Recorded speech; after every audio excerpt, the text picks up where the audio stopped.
The thing nobody told Danny Oyalaran before he shipped out to Anravit was that the cold there had opinions.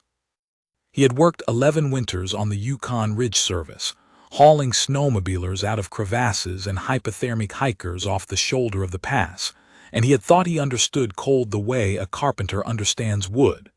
Cold was a problem with a shape. You dressed for it, you moved through it, you got the patient warm, and you went home and slept for 14 hours. The Northmark cold was not like that. The Northmark cold pressed against the outer glass of the Cavern Institute like something that had been waiting a long time to be let in. He had been 3 months on the northern campus, one of 9 humans in a cohort of 211, and in that time he had learned 400 Ivran words and the exact temperature at which his fingers stopped working. He had also learned **Harveth**. It meant furnace-blooded, a body that made more heat than it needed and vented the excess into the air around it. It was not an insult, and he had stopped believing that about the 3rd week. The humans lived in the annex, which had its own environmental loop, its own power feed, and double airlock doors Danny had started thinking of as a customs house between 2 countries. On the Ivran side, the corridors ran at 2 degrees above freezing, which the Ivran called *temperate. On his side it was 21, and smelled like coffee and wet boots. Nobody had ever said out loud that the humans were housed separately, because Ivran students found it distressing to sit next to a body that radiated like a stove. The housing brief said *thermal compatibility of habitation envelopes. Danny had read it twice on the transit out and had not understood then what a long sentence could hide. The first night of the 9-fold night, he came out of the clinical wing at the 18th hour and found the halls full of boxes. They were everywhere, along the walls, in the alcoves at the stair heads, banked 3 deep under the great window of the long hall. Wooden, mostly. One enormous gray thing near the refectory door looked machined out of solid resin. Everyone was sealed with a band of dark wax and a thumbprint pressed into it. Danny stopped and looked at them for a while, the way he had gotten used to stopping and looking at things on this world. "Keeping boxes," said Alan Vess, coming past with an armful of scanner plates. Alan was the only Ivran in the cohort who talked to the humans without being asked a question first. "You put in a thing you want to give. You seal it. 9 nights it sits. On the 9th night everybody opens everything at once in the long hall in front of everybody, and there is no taking it back. And if you change your mind on night 4, then you have made a mistake in front of 200 people, Alan said cheerfully, and you live with it. That is the point of it, Danny. Anybody can give a thing when it is easy. The fast asks you to decide 9 days early, and then stand there while everyone watches you be the person who decided. That's brutal." "That's winter," said Alan, and went off down the hall. Danny walked back to the annex past 400 sealed boxes and did not think about them again for 6 days, which he would spend a long time afterward wishing he could take back. His cohort met at the 7th hour in the tiered theater on the 2nd floor of the clinical wing, where Dr. Amavit Rule taught cryometabolic response to a room kept at 4 degrees for the comfort of the majority. Danny sat in the back row in a thermal shell and fingerless gloves and took notes with a stylus, because pens froze. Yenna Deluth sat 2 seats down from him and 1 row forward, and in 3 months she had spoken to him exactly 4 times. He had counted. That was a slightly humiliating thing to know about oneself, but he had counted, and all 4 times she had been correcting him. The first time, week 2, he had used the wrong verb form for a patient who was cooling. Vesht *, not *veshter*. Veshter is what a corpse does. The second time, his probe angle. The third time that the human trauma scale he kept mentally translating into was useless below 8 degrees core. The 4th time she had said, "You are in my light," and he had moved. She was, by a distance the cohort quietly acknowledged, the best of them. Yenna's skin was a cool pale green, the green of a thing grown under ice, and it went bluish at the fingertips and the ear tips in deep cold, so that in midwinter her hands looked dipped in something. Her hair was dark copper, worn in one heavy braid down her back. Her eyes had no whites at all, solid deep green with a brighter ring where a human iris would be, and along her hairline ran a low ridge of recurved horn the color of old bone. She was, Danny had decided somewhere around week 5, the most beautiful person he had ever been ignored by. That morning Rule put up a case. An Ivory field worker, 41, found in stillness after a load hauler failure on the ice road, brought in at a core temperature of -1. Stillness, Rule said, is not death. Everyone say it. The room said it. Danny said it too, a half-second late, in an accent that made 2 people glance back. It is not death, but it is a door standing open next to death, and every one of you will lose patience through it because you will be in a hurry. Rule paced. The instinct is to warm. The instinct is wrong. Deluth, why is the instinct wrong? After drop, Yenna said. You warm the shell dilates. The cold blood in the limbs returns to the core, and the core falls further than it had fallen before you touched them. Then the heart fibrillates and you have killed a person who was, 10 minutes earlier, alive. So you warm the core slowly, and you do not let the shell run ahead of it. Steady contact, low gradient. Hours, not minutes.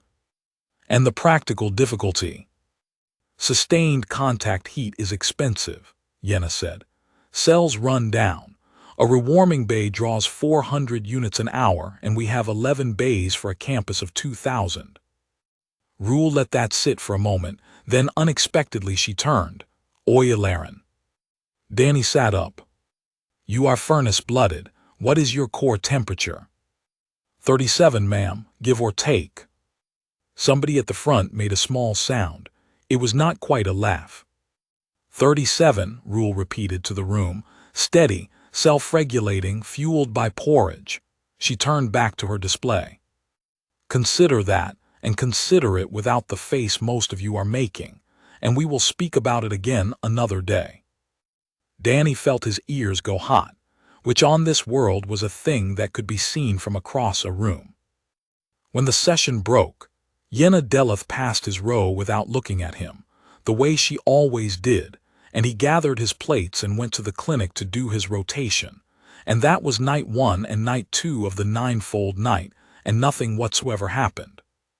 #2 The wrong door. Night 3, a whiteout came down off the Sedhan ice and shut the campus. Danny knew because the clinic filled up, the way clinics do. 2 crush injuries from a collapsed awning. First years who had walked the perimeter path on a dare, and came in with frost damage on their ear fans, furious and refusing to look at each other. A groundskeeper who called Danny *Harveth to his face in the old way, and then let Danny set his wrist, because Danny's hands were warm and the plaster cured faster. He came off shift at the 22nd hour with his back aching, and walked the long way to the annex, because the short way went past the refectory, and the refectory smelled like burnt grain oil after a feast day, and he could not face it. The annex airlock cycled. 21 degrees hit him like a held breath let go. He got his boots off, ate a protein bar standing up over the sink because cooking felt like a project, took his shirt off, and lay down on top of the covers in the dark with the intention of thinking about nothing for 8 hours. He was asleep in 4 minutes. He woke because the door opened. There is a particular way a person wakes when they have spent 11 winters on call. Danny was upright with his feet on the floor before his eyes had focused, one hand already reaching for the trauma kit on the chair, because the only reason a door opened at that hour was that somebody needed something. The corridor light came in around a silhouette. Snow was coming off it in small, dry sheets, the way it does when it has never been warm enough to melt. "Hello," he said. "Who's hang on, are you hurt?" The silhouette did not answer. It came 2 steps into the room out of the glare and became Yenna Deluth. Her outer shell was rimed. There was frost in her braid and across the ridge of horn at her hairline, and her fingers, reaching for the door frame, were the blue white of ice at the bottom of a glacier. She wore an expression he had never seen on her, not annoyance, not the flat patience of the theater, but a blank drifting incomprehension, like someone who has walked into a wall in the dark. She looked at the bed. She looked at him. She looked at the human standard sink and the mug on it and the boots by the door. "This is not my room," she said. "No," Danny agreed. "It's really not. This is the annex." "It is. I came through the airlock." "I would assume so, yeah." "It let me through."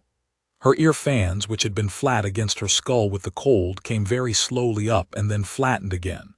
"The lock read me. It read asterisk me. I put my palm on it and it read me and I thought—" She stopped. She was, he realized, having trouble finishing sentences, and he stopped being amused and started being a medic. "Yenna, how long were you outside?" The archive block closed at the 20th hour. The perimeter walk was— She frowned. There was a lot of wind. "How long?" "An hour, perhaps more. The East Transit was down and I went around." She said it as if it were a footnote. It was not a footnote. Danny had a very clear picture, suddenly, of an hour of Northmark whiteout, in the dark, on foot, at the deep of the year. "Okay," he said. "Okay, stay there, don't sit down yet."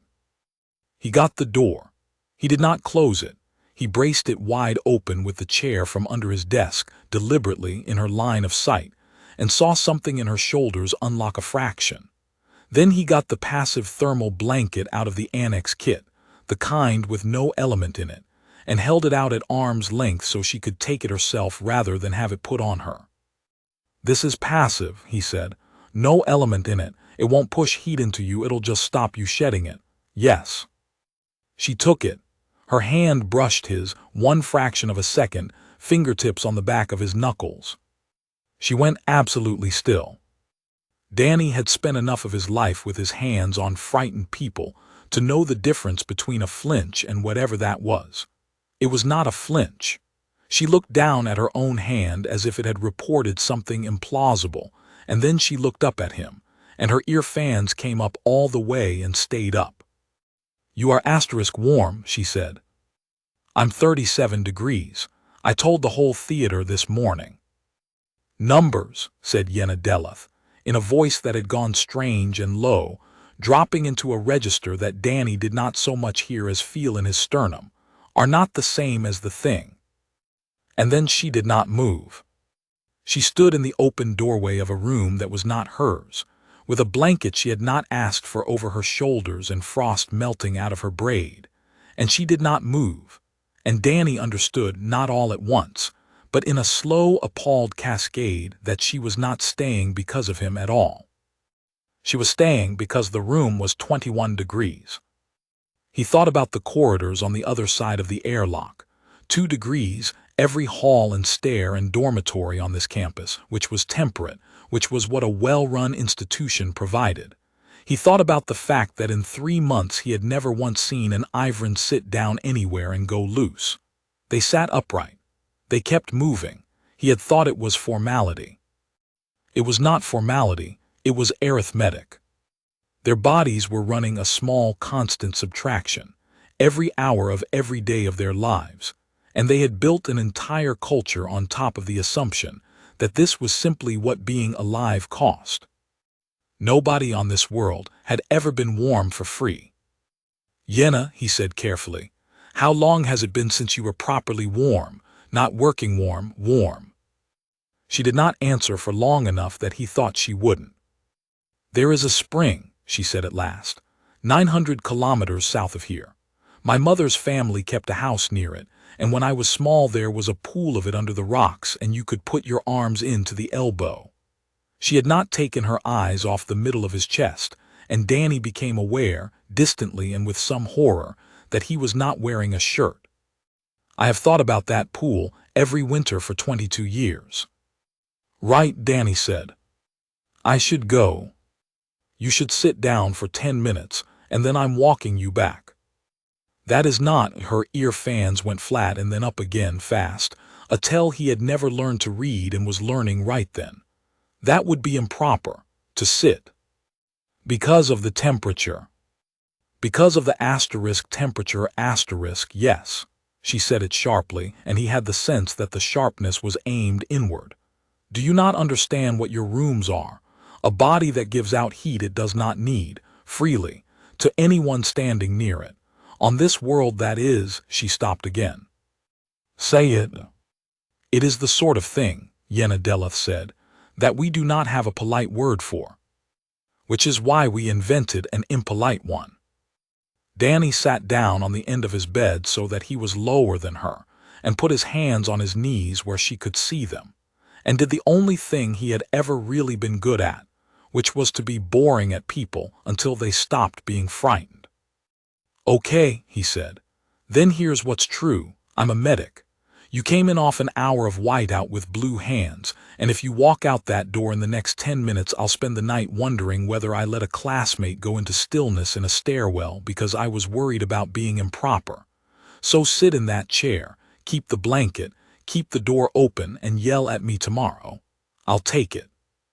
Something happened in her face that he could not name. She sat in the chair. Neither of them said anything for a long time. The annex ticked and hummed around them. Outside, the Northmark went on doing what it did. The door plates, she said eventually, were renumbered when they retrofitted this wing. The Ivran index was never updated, so the annex still shows as study Carol's, and I booked this one in my second year. The grant was never revoked. She turned the data plate over. I have walked to this door perhaps 80 times in my life. Tonight I was not thinking and my feet did it, and the lock remembered me. So it's an administrative fault. It is an administrative fault. Then I'll file it, Danny said. In the morning, under my name, my room, my report. Access anomaly annex corridor 4, no student named. She looked up. The bright ring in her eyes contracted. Why? Because if you file it, somebody makes it a thing about an Ivran student in the human wing at midnight, he said. And if I file it, it's a broken lock. Yenna Deleth sat in a chair in a stranger's room with a blanket around her shoulders and frost melting in her hair, and looked at him for what felt like a very long time. You are not what I thought, she said. I get that a lot. You do not, she said. You get the other thing a lot. I have watched you get it.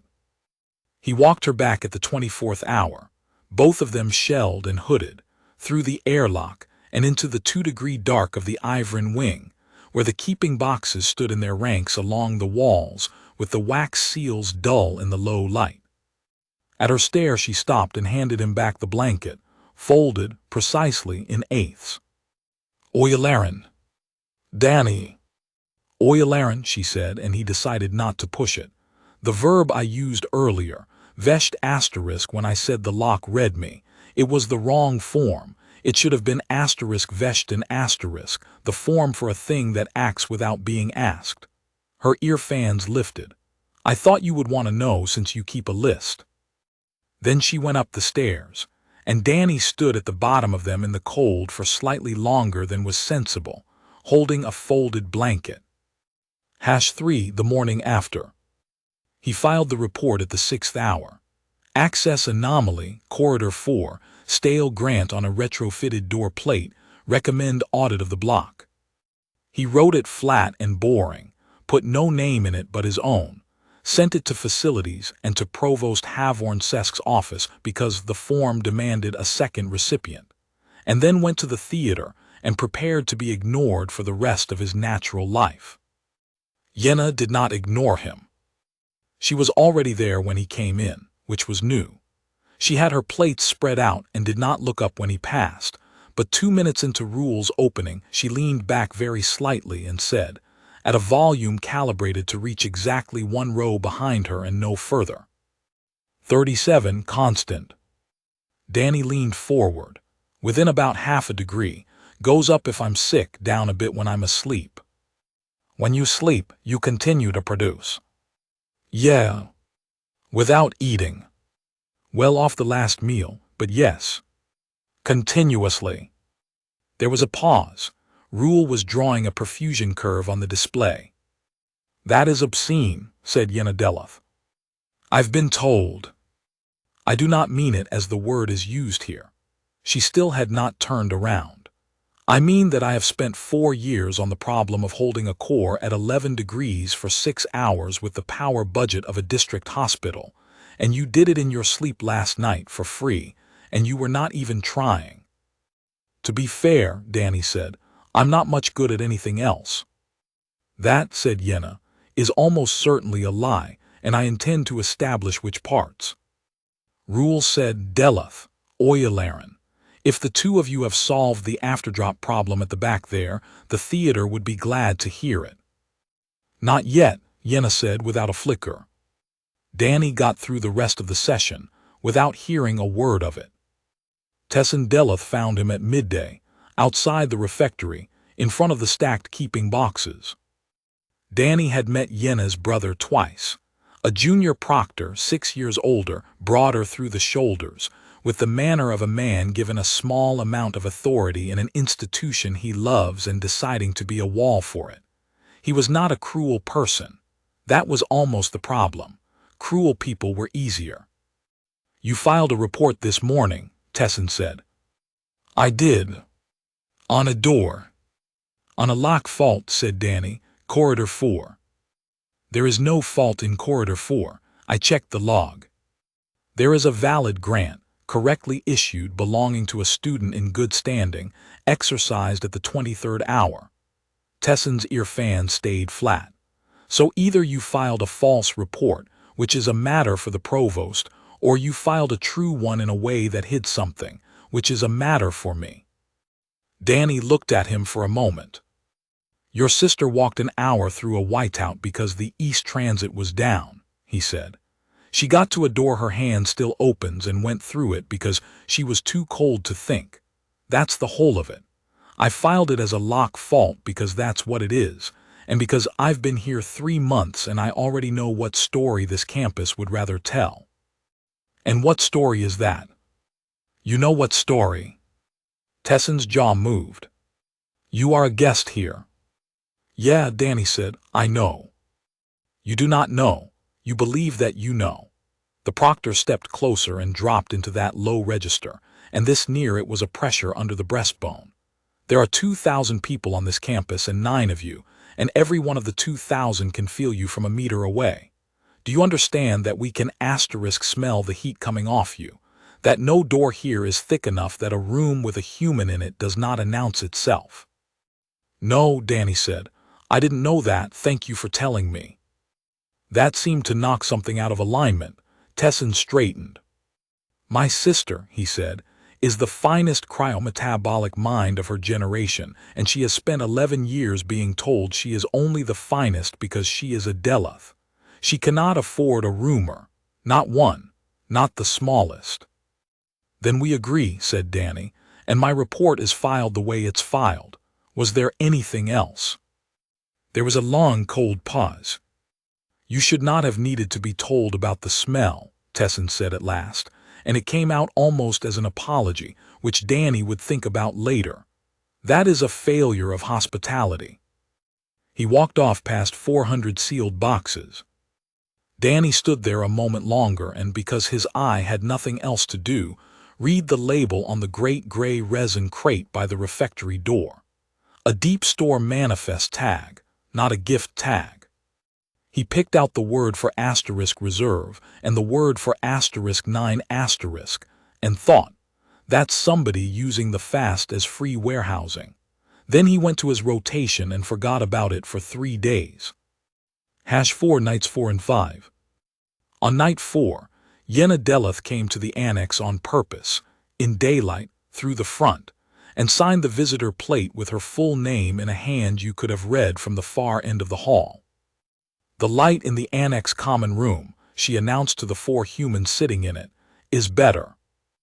The light in the annex common room was identical to the light everywhere else on campus. Nobody said so.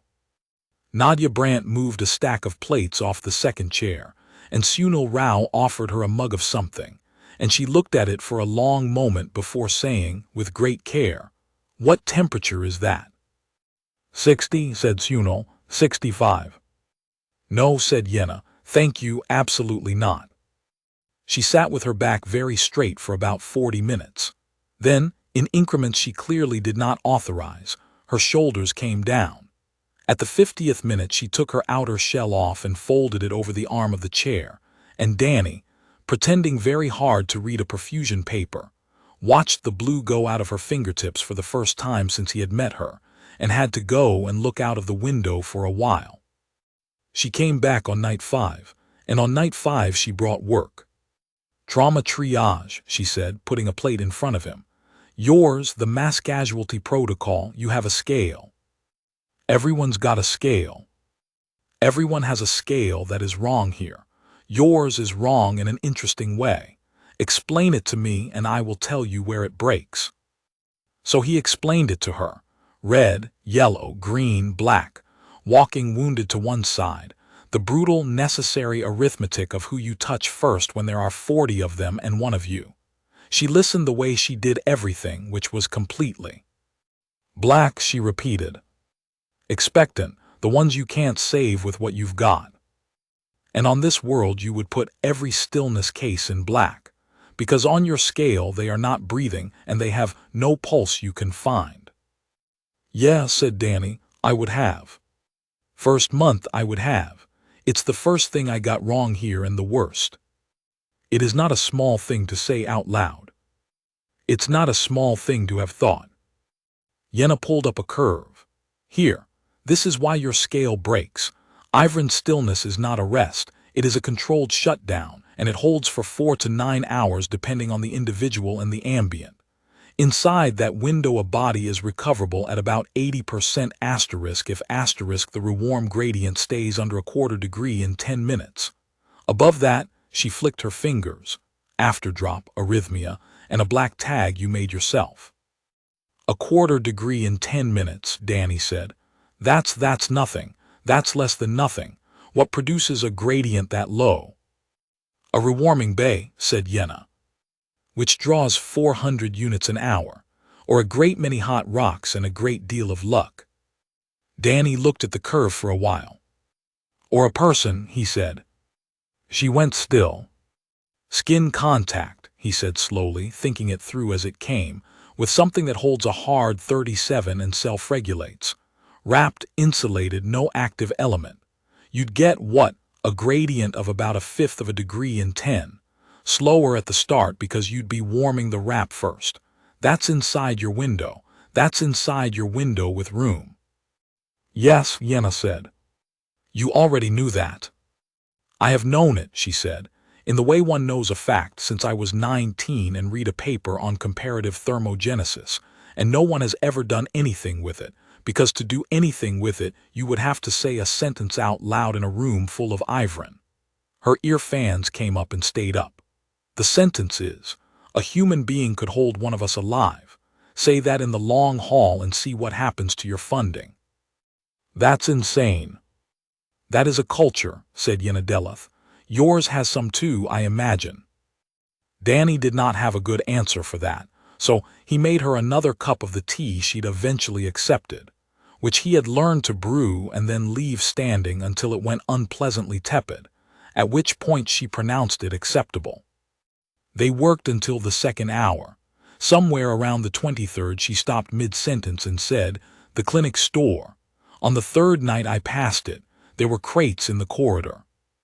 There are crates everywhere, it's the fast. Deep store crates, with reserve manifests on them, she frowned. That is not where reserve goes. I saw one by the refectory, Danny said. Gray resin thing. I thought somebody was using the fast for free warehousing. Somebody is using the fast for something, said Yenna. Nobody may open a sealed box until the 9th night. Not facilities, not the provost, not the hearth. It is the 1 week of the year when a thing can be put somewhere and be genuinely unlookable at. She was quiet a moment. It is a very good week to be dishonest in.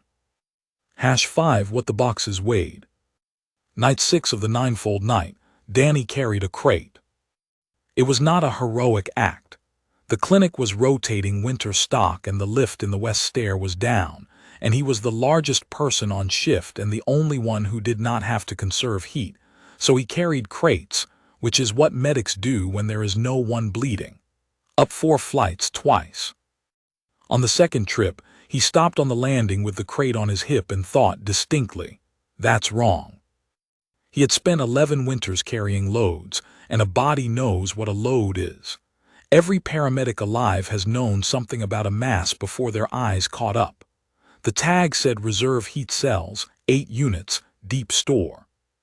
8 cells was 210 kilos of dense, low-slung dead weight that would try to swing when you turned a corner. This crate weighed maybe 60 kilos and its center of mass was in the wrong place. It sat too high. It was, and Danny knew this the way he knew his own name, packed with something that was not cells and had been arranged to feel like something that was. He put it down on the landing. He should have gone to facilities.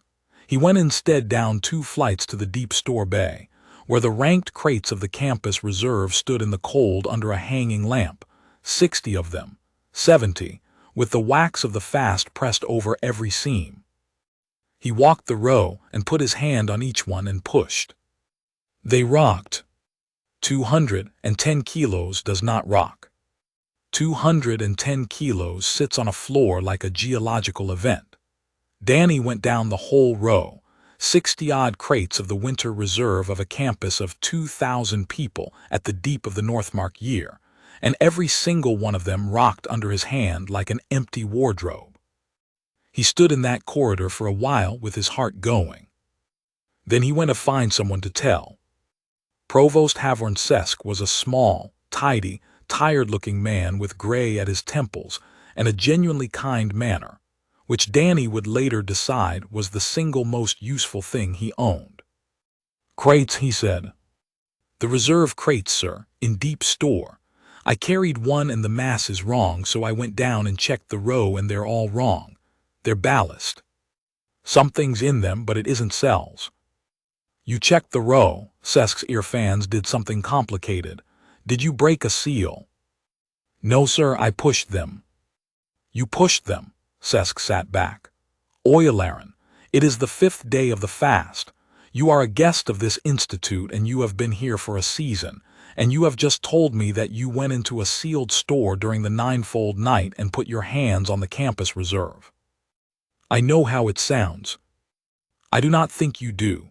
Sesk spread his hands, and it looked like tiredness and it looked like patience, and Danny at the time read it as both.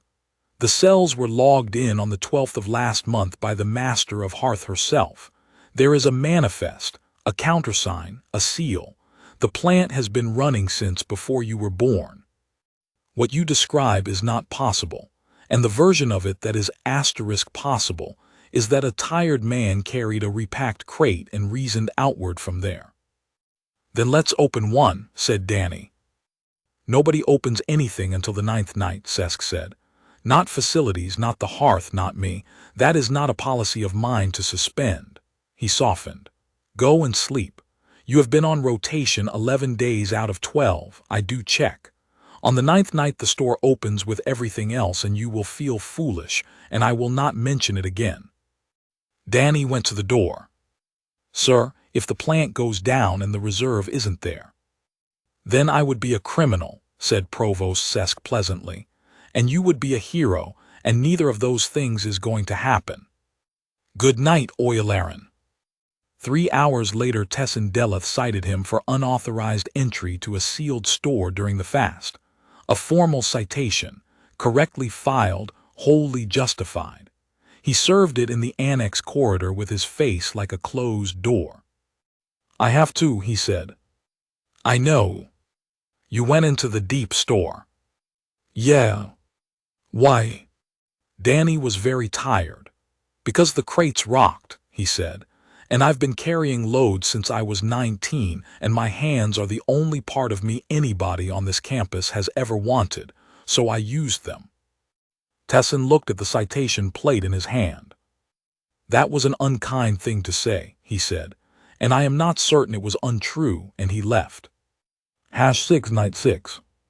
The plant went down at the third hour of Night 6, with a whiteout on the ice and the outside air at -68. Danny came awake to the annex alarm and the particular silence of a building whose air handling has stopped. He was dressed in 90 seconds. In the corridor, Nadia Brandt was already up with her plate out, saying, "It's not us. We're on the annex loop. We've got our own, Danny. It's the *main*.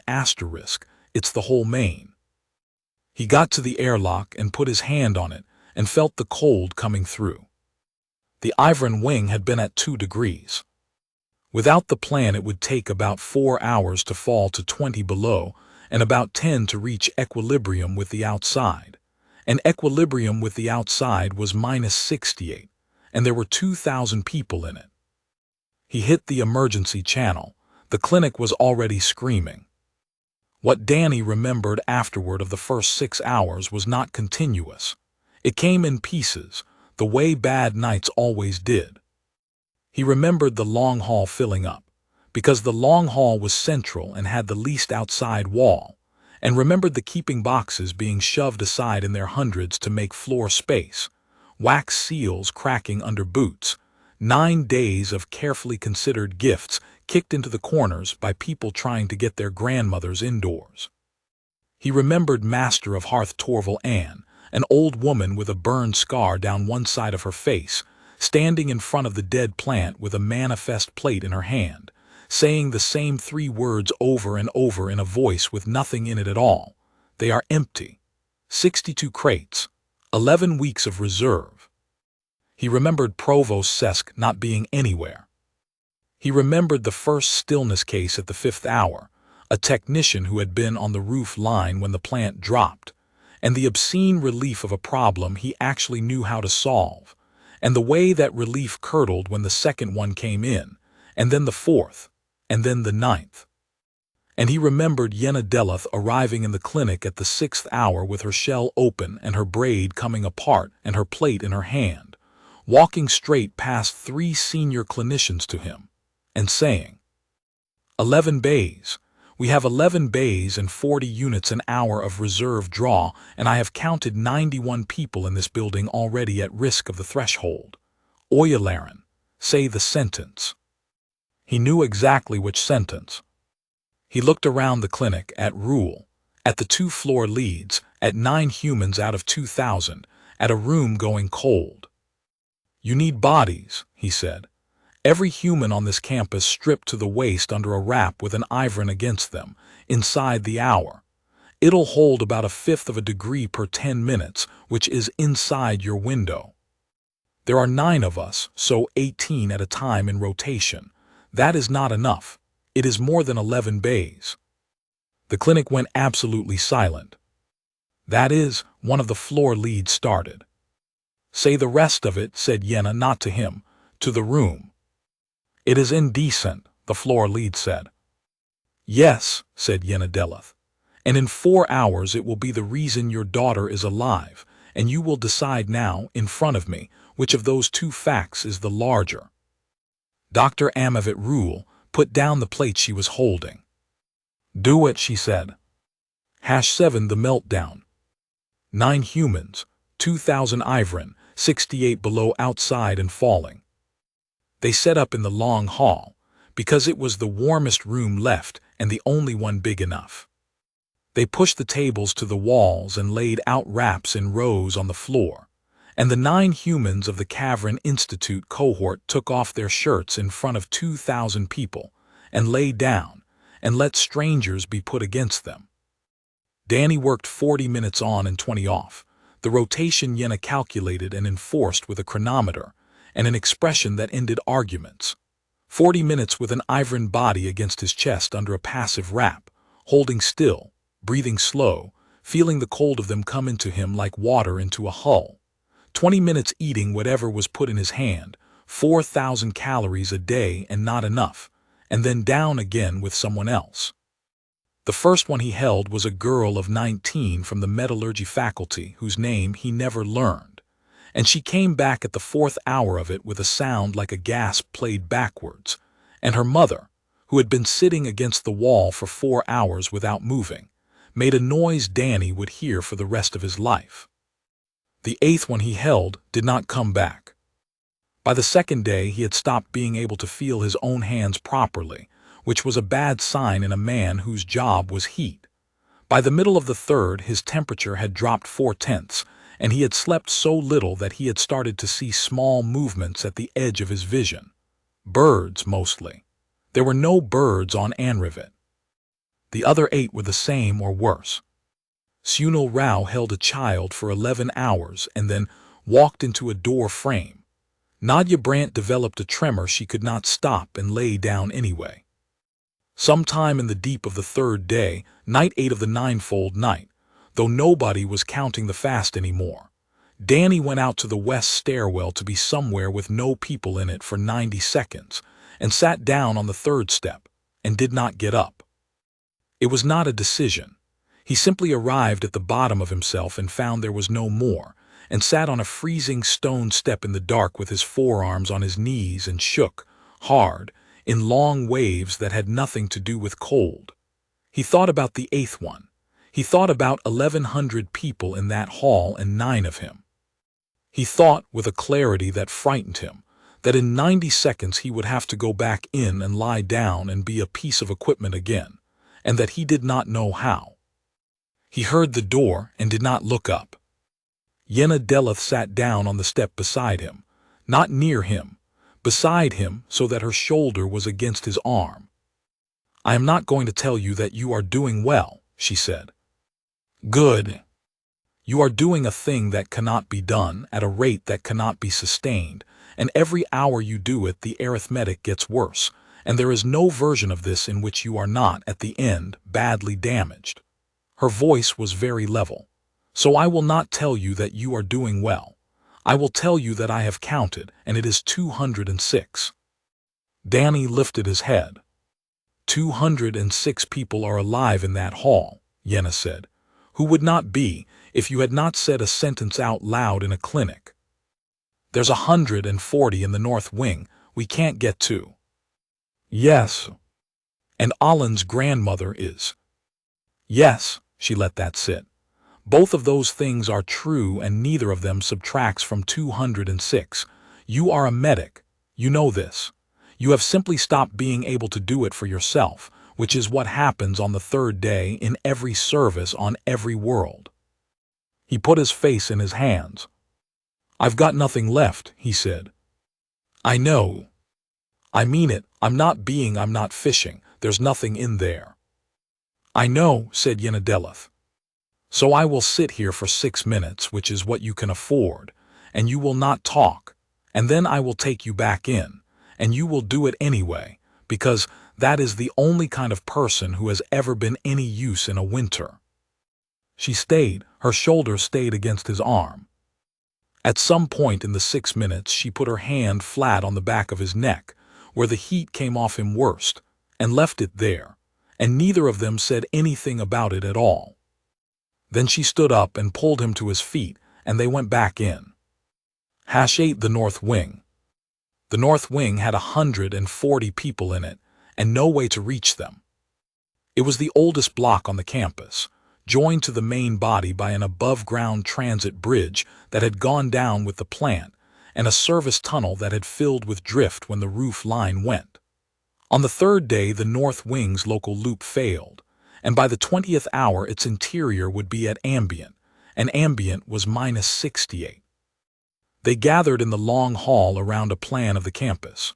Rule, Torval Ann, 3 faculty, Tessin Deleth, Yenna, and Danny, who was swaying slightly and had a blanket around his shoulders because his own people had started insisting. "The tunnel is 900 meters, Ann said. 200 of it is drift. With 11 people and hand tools it is 6 hours. "They have 4, said Yenna. "Then it is not the tunnel." "The bridge," Tessin said. "The deck is intact. The drive is dead, but the deck is intact and it is 400 meters and it is open to the air." Nobody said anything. 400 meters at 68 below, Rule said, in a crosswind. That is a death sentence for an Ivran. "Yes," said Tessin. And then he turned and looked at Danny, and Danny watched him arrive, in front of everybody, at a place he had spent his whole life not going. "It is not a death sentence for a human," Tessin Deloth said. "Is it?" "No," Danny said. "It's a bad hour, it's not a death sentence." "9 of you." 8 funerals concussed. 8 of you, said Tessin, cannot carry 140 people 400 meters. No, Danny agreed. But we don't have to carry them. We have to keep them above threshold while they walk it. 8 of us spaced along the deck. Every person coming across stops at each of us for 90 seconds, skin contact, then moves on. It's not rewarming, it's topping up the bucket faster than the wind empties it. He blinked hard.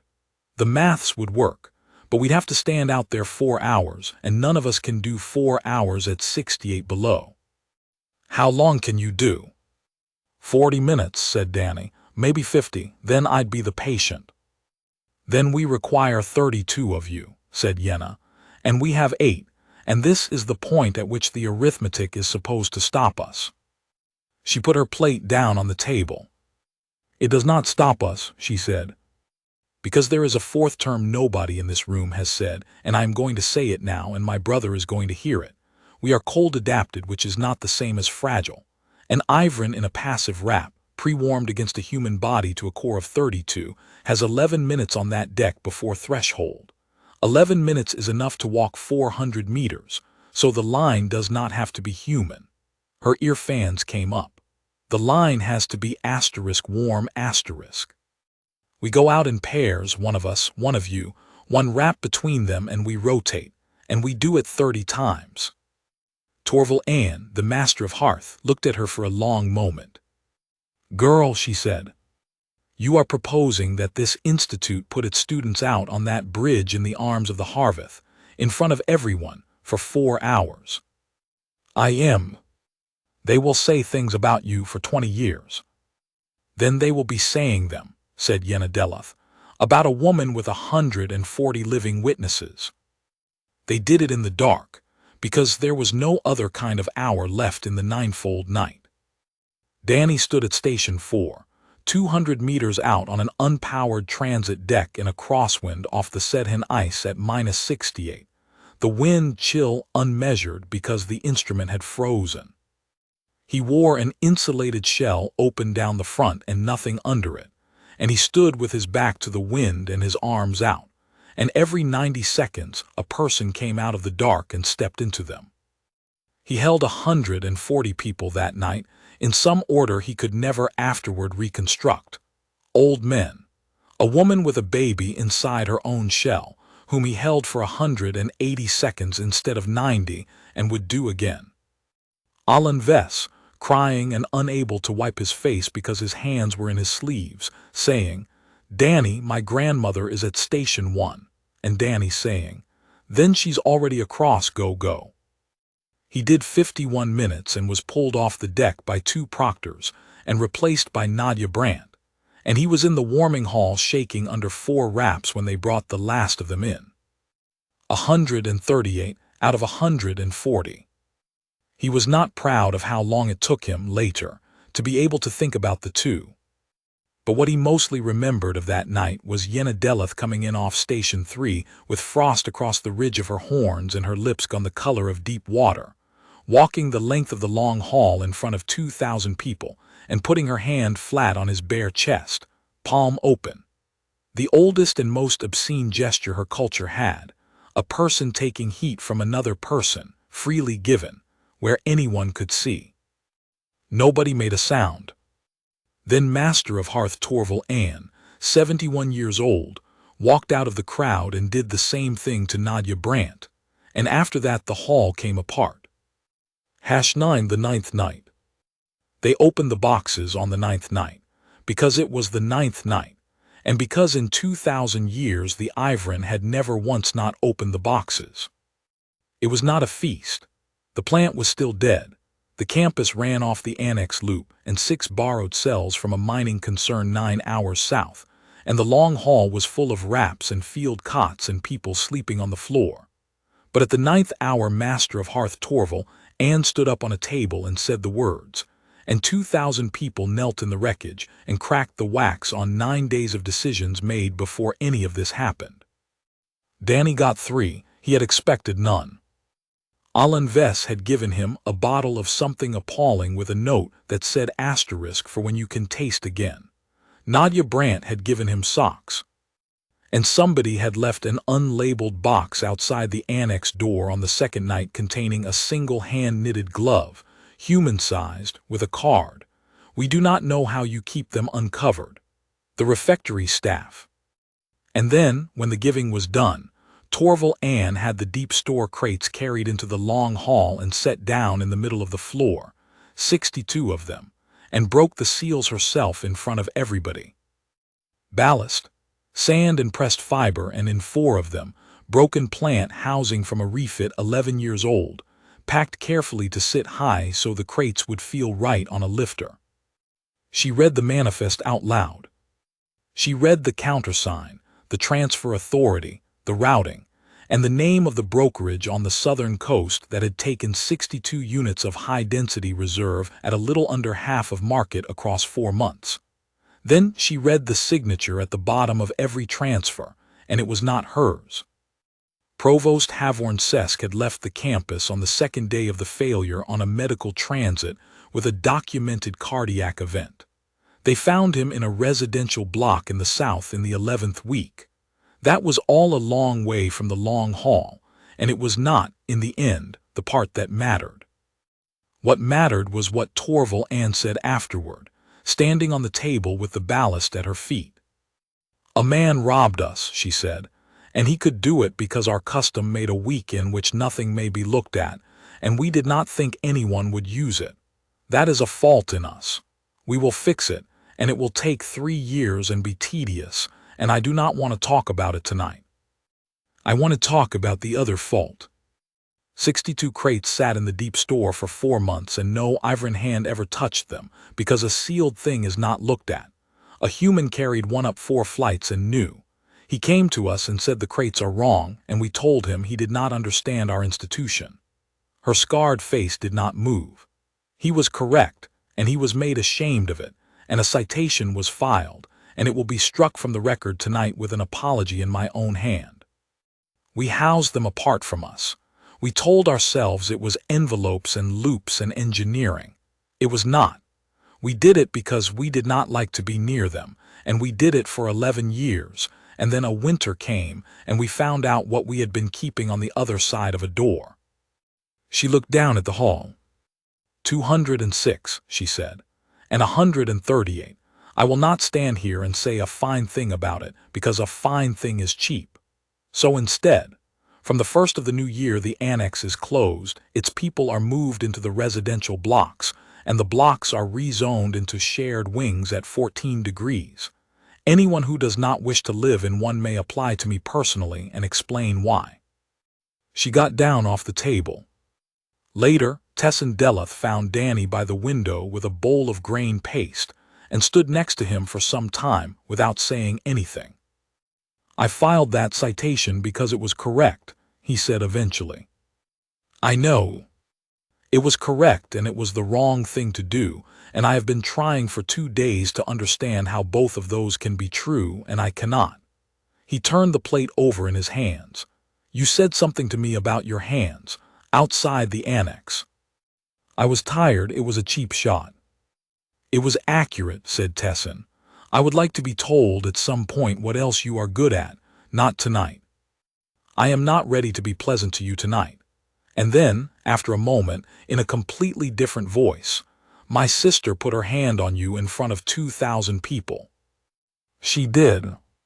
Do you understand what that was?" "I'm starting to," Danny said. "No," said Tessin Deluth.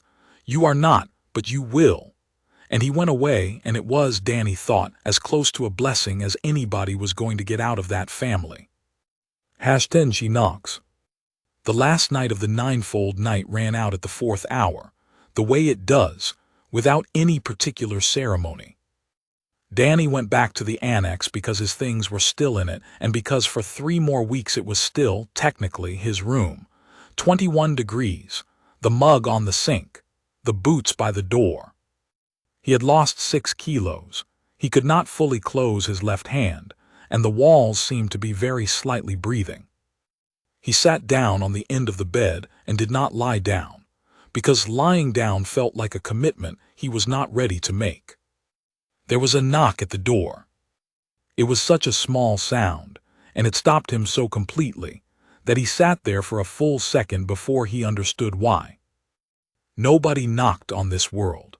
Iron doors, red palms.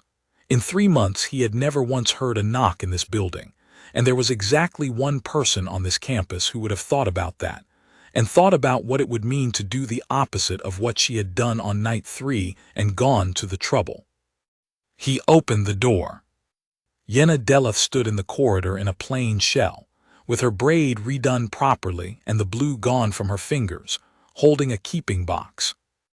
It was small, the size of 2 hands, and it had been sealed with wax and a thumbprint, and the wax was old and cracked and had clearly been sealed 9 days earlier, on the first night, before a lock had let her through a door and everything after. "I have been carrying this since the first night," she said, "and I did not open it in the hall because I did not want 2,000 people watching me be the person who decided." "Yenna, let me finish. I have been assembling it for 6 hours. She lifted her chin. "On the 3rd night I came into your room by mistake. That is the true account, and I will not have it made romantic. A lock failed. I was too cold to think. You were asleep, and I stood in your doorway and could not make myself leave. It was mortifying. It has also been the most important 11 minutes of my life, and I have needed to say both of those to you for 6 days." "Okay," Danny said. "You propped the door open with a chair," she said, "where I could see you do it. You held the blanket at arm's length so I could take it rather than be given it. You filed the fault under your own name. You did all of that in the first 90 seconds, half asleep, and you have never once mentioned it." Her voice dropped into that low register, the one he felt rather than heard. "I have spent my whole life being handled carefully by people who wanted something. I have never been handled carefully by someone who was not thinking about it." She held out the box. "I sealed this on the first night of the fast," she said. "Before the plant, before the bridge, before you were a person anyone here was going to be grateful to. I want you to understand the order of events because I will not have anyone say, including you, particularly you, that I came to this because you carried 138 people across a deck." Danny took the box. He broke the wax with his thumb. Inside, on a bed of dark cloth, was a small flat stone worn smooth, the pale ordinary gray of a stone from a riverbed. It was faintly warm. It had been against her body all night. "There is a spring," Yenna said, 900 kilometers south of here. He looked up. "I am going in the 6th month," she said. "The house is still my mother's. The pool is still under the rocks. You can put your arms in to the elbow." Her ear fans came up and stayed up, and she did not look away, and it cost her something to not look away. "I would like to take you there and watch your face when you find out it is barely warm at all. That is the entire ambition. I have thought about very little else for 6 days, in between the other thing." Danny stood in the doorway of a room that was about to stop being his, holding a warm stone. "I've got a question," he said. "Ask it." "You knocked." "I did." "Why?"